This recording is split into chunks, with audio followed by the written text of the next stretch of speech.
तो क्या पूछा संदीप ने कि हमसे कहा जाता है कि जिस तरफ को रुचि हो वो काम करो, पर अगर पता ही ना हो कि रुचि, इंटरेस्ट, झुकाव किधर को है तो क्या करें। संदीप, तुम जिस रुचि की बात कर रहे हो ना, वो हमेशा भविष्य की कोई चीज है। अगर मैं तुमसे पूछूं कि ठीक अभी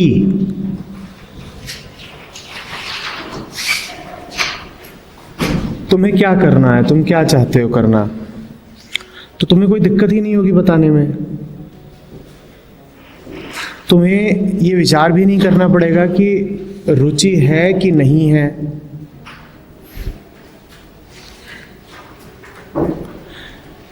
जो ही अभी ठीक लगता हो करना उसको अभी करो, वही तुम्हारी रुचि है।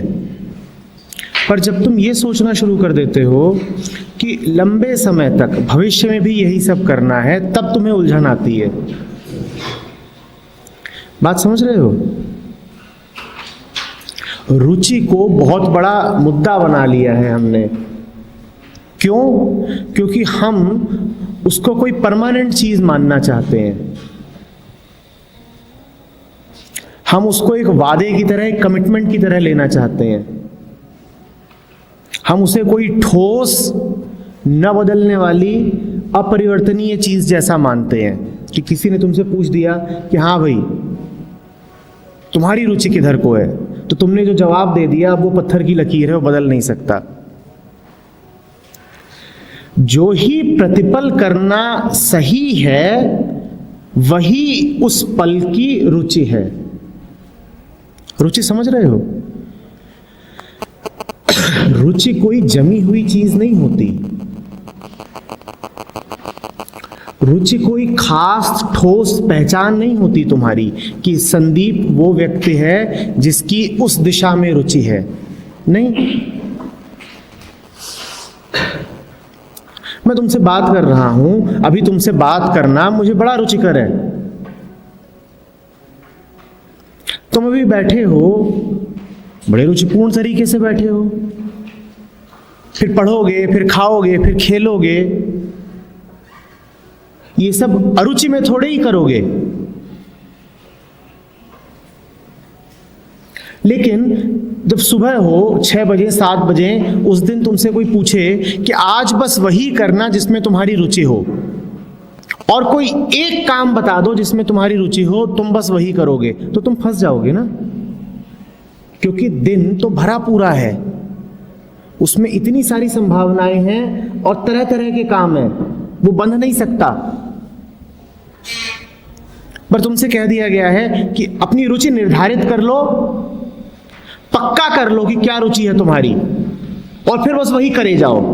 तो तुम कैसे करोगे? दिन है अगर, तो उसमें तो 50 अलग अलग तरह के काम होंगे, और 50 भी मैंने छोटी संख्या बोल दी।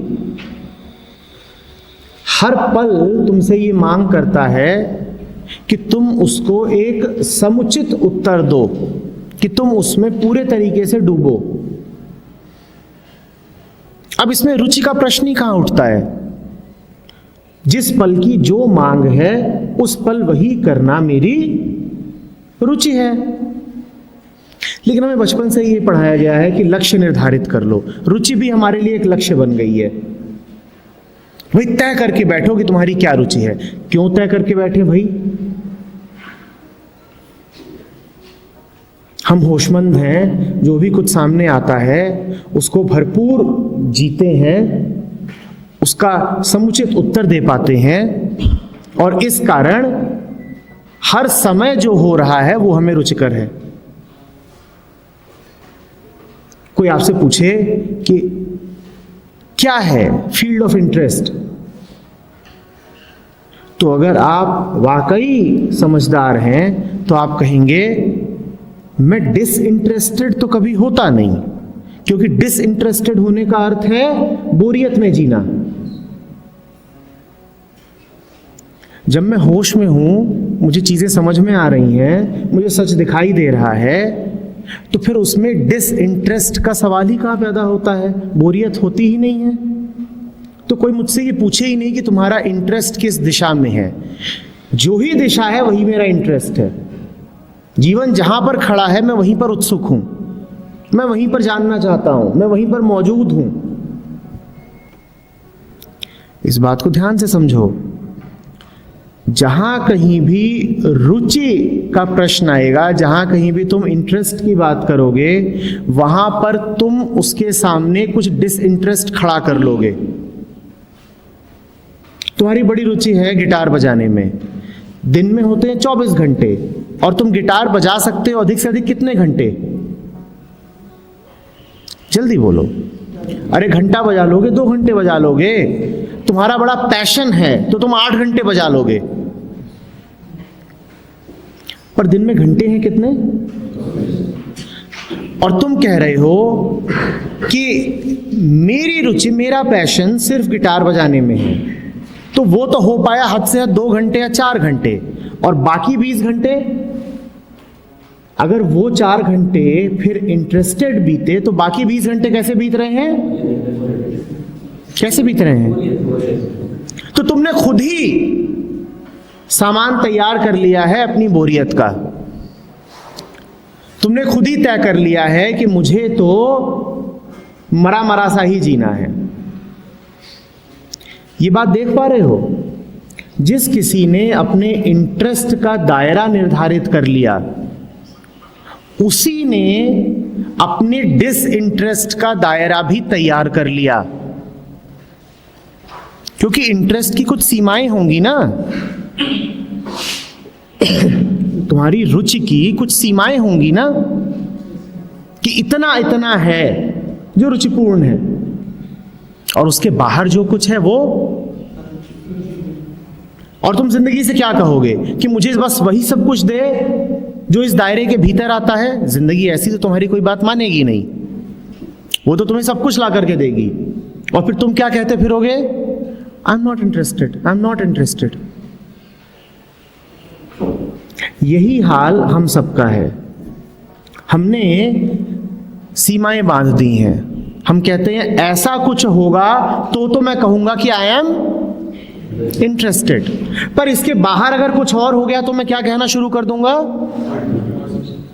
और जो कुछ होता है वो ज्यादातर उस सीमा के बाहर ही होता है। तो नतीजा क्या निकलता है कि हमारे चेहरे लटके रहते हैं और हम कहते हैं कि जीवन इंटरेस्टिंग नहीं है, कुछ रुचि सी नहीं आ रही, कुछ मजा सा नहीं आ रहा। मजा आएगा कैसे? तुमने खुद ही तय कर लिया है कि बस जब इतना सा कुछ होगा तो मैं उसको मजा मानूंगा, और उसके बाहर जो कुछ होगा मैं कहूंगा ही नहीं कि वो मजेदार है। वो रेखा तुमने खुद खींच दी है।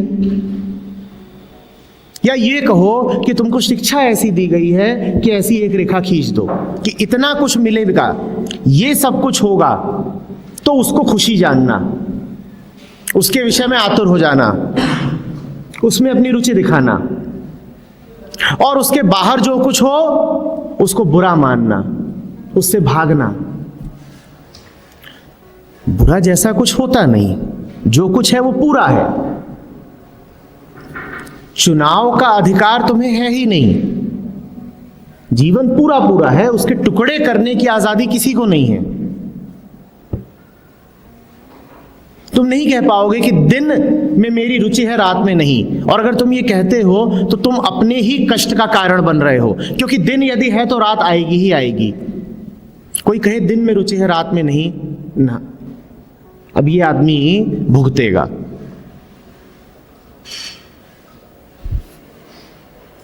जीवन में जो कुछ है उसका विपरीत भी तो सदा तैयार खड़ा है ना। कुछ ऐसा मुझे बता दो जो अपने विपरीत के बिना हो, इसी को द्वैत कहते हैं। कुछ ऐसा नहीं है जो अपने विपरीत के बिना हो। और जिस किसी ने 2 विपरीत ध्रुवों में से एक का चुनाव कर लिया, एक में अपनी रुचि दिखा दी और दूसरे को अरुचिपूर्ण मान लिया, अब वो कष्ट में रहेगा ही रहेगा, पक्का कष्ट में रहेगा। तो क्या तरीका हुआ जीने का? कि चाहे इधर चाहे उधर हम हमेशा मगन हैं, हमारी रुचि निरंतर है। हम ये कहते ही नहीं कि इतना मिलेगा और ऐसा होगा तो हम खुशी मानेंगे, नहीं तो हम रोना शुरू कर देंगे। बात आ रही है समझ में? तो ये मत पूछो कि मैं कैसे खोजूं कि मेरी रुचि किसमें है। जो भी हो रहा है उसी में डूबो, उसी में रुचि जागृत करो।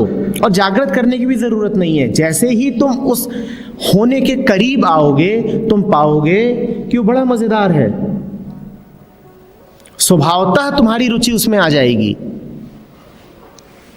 बात समझ रहे हो? अरुचि मन में बैठी हुई है, वो जीवन में नहीं है, वो हैपनिंग में नहीं है कि तुम कहो कि जो हो रहा है वो खराब है। वो नहीं खराब है, उसके विषय में तुम्हारी धारणा है, जो उसने कह रखा है कि वो सब खराब है।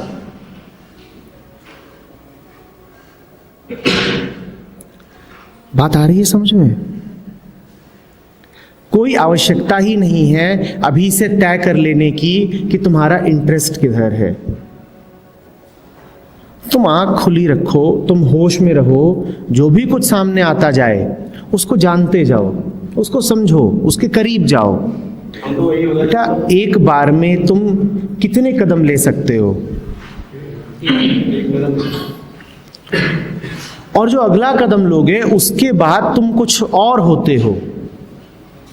तुम यहां पर खड़े होकर के ये तय कैसे कर सकते हो कि मुझे कितनी कुलाचें आगे मारनी है? क्योंकि जिसे कुलाचें मारनी है वो खुद हर कदम के साथ बदल जाता है।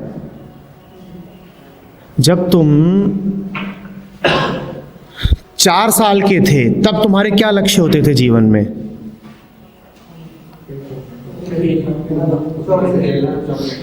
जब तुम 10-12 साल के होते थे तब तुम्हारे क्या लक्ष्य होते थे? आज तुम्हारे लक्ष्य कुछ और हैं। 4 साल के जब तुम थे तब तुम्हारे जो लक्ष्य थे तुम उनको ही आज भी क्यों नहीं पकड़ने दौड़ते? तुम्हें कैसे पता कि आज है? और जब तुम 4 साल के थे उस समय कोई तुमसे कहता कि तुम्हें जानकारी नहीं है और तुम्हारे लक्ष्य बेकार हैं, तो तुम्हें कैसा लगता है? तुम्हें उतना ही बुरा लगता है जितना तुम्हें अभी लग रहा है जब मैं तुमसे कह रहा हूं। हर पल के साथ तुम बदल रहे हो।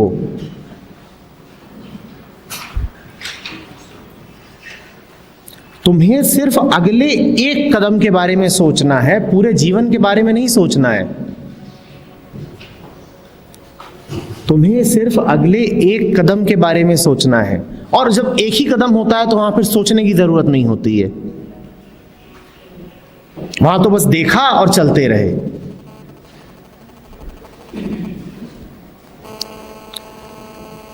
बात आ रही है समझ में? ये जो मेंटल मॉडल तुम्हें दे दिया गया है, बात को ध्यान से समझो, ये जो मेंटल मॉडल तुम्हें दे दिया गया है कि अपना एक लक्ष्य बना लो और फिर उसके पीछे दौड़ पड़ो और उसको पालो, ये निहायत ही बेवकूफ़ी का है। ये बहुत नासमझ लोगों ने दिया है जो जिंदगी को बिल्कुल करीब से नहीं देखते। सर फिर भी समझ होना तो जरूरी है ना? समझ होना तो जरूरी है। मैंने कहा तुम क्या समझ सकते हो? तुम वो समझ सकते हो जो मैं अभी तुमसे कह रहा हूं, या तुम वो समझ सकते हो जो 2 दिन बाद तुमसे कोई कहेगा? नहीं सर, आपने कहा कि तुमने कहा समझना आवश्यक है, बिल्कुल आवश्यक है, पर तुम कभी भी क्या समझ सकते हो जो उस वक्त हो रहा है या जो 2 दिन बाद होगा? तो जीवन को समझना बिल्कुल जरूरी है, जीवन के करीब आना बिल्कुल जरूरी है, पर जो जीवन है वो कब है? तुमने एक बात बोली, तुमने एक उत्तर दिया, मैंने कुछ कहा, वो उत्तर तुमने 2 दिन पहले सुनी हुई बात पे कहा या मैंने अभी कुछ कहा और आ गया उत्तर? तो काम आगे बढ़ रहा है ना? मैं कुछ कहता जा रहा हूं, तुम उधर से कुछ कहते जा रहे हो, और एक एक कदम लेकर के जीवन आगे बढ़ता जा रहा है। उसमें आगे छलांग मारने की आवश्यकता कहाँ है? आवश्यकता ही छोड़ दो, आगे छलांग मारी जा भी नहीं सकती, वो सिर्फ एक मिथक है, सपना। तुम्हें कैसे पता है कि क्या अच्छा है और क्या बुरा है? ये भी तो मुझे बताओ ना। अच्छे और बुरे की जो तुम्हारी परिभाषा है वो कहाँ से आ रही है? क्या वो करीब करीब वैसी ही नहीं है जैसी तुम्हारी रुचि और अरुचि की परिभाषा है? कि किसी ने बता दिया कि ये सब चीज़ें रुचिपूर्ण है और किसी ने बता दिया कि इनमें रुचि रखो, वैसे ही तुम्हें बता दिया गया है कि ये सब अच्छी अच्छी बातें और ये बुरी बुरी बातें हैं, और तुम उनको पकड़ के बैठ गए हो।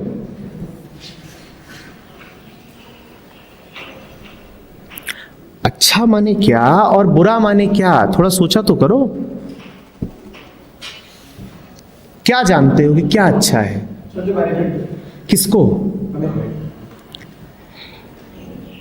मैं एक चित्र खींचा करता हूं। एक पत्ती है हरी, तुमने बेनिफिट की बात करी कि जो मुझे बेनिफिट दे वो मेरे लिए अच्छा। एक पत्ती है हरी, और अब गर्मियां आ रही हैं, जानते ही हो ना गर्मियों में पेड़ों की क्या हालत होती है, उनमें खूब धूल जम जाती है। तो उस हरी पत्ती पर खूब धूल जम गई है, और फिर बारिश आती है, मॉनसून, वर्षा, पानी गिरता है पत्ती पर। जो धूल है वो कहती है बहुत बुरा हुआ, बहुत बुरा हुआ, मुझे बड़ा लॉस हो गया, क्योंकि धूल पानी से। और पत्ती क्या कहती है? बड़ा बेनिफिट हुआ। अब मुझे ये बता दो कि तुम धूल हो या पत्ती? ना, तुम दोनों हो, तुम दोनों हो। जब तुम बड़े होश में होते हो तब तुम्हें पता चलता है तुम पत्ती हो। आम तौर पे तुम अपने आप को धूल ही समझते हो, इसीलिए जब बारिश होती है तो तुम रो पड़ते हो कि मैं तो मर जाऊंगा। तो जब तुम बोलते हो कि अच्छा वो है जिससे मुझे बेनिफिट हो, तो किसको बेनिफिट हो? क्योंकि तुम दो हो, तुम दो में से किसको बेनिफिट हो? एक का जो बेनिफिट है वो दूसरे का नुकसान है। तो तुम क्या होकर के बोल रहे हो? धूल की पत्ती? पत्ती होकर के बोलोगे जब, तो बेनिफिट की भाषा बोलोगे ही नहीं, क्योंकि पत्ती के पास जीवन है और वो जीवन ही उसका बेनिफिट है। धूल मुर्दा है, धूल को बहुत कुछ सोचना पड़ता है, कुछ पालू, वो बाहर से आई है, वो जम गई है, वो नकली है, उसमें प्राण नहीं है। इसीलिए हमेशा डरी हुई रहती है कि कोई हवा, कोई बूंद मुझे बहा न दे। जब भी कभी डर की भाषा बोलोगे तो ध्यान रखना कि तुम पत्ती नहीं धूल होकर के बोल रहे हो।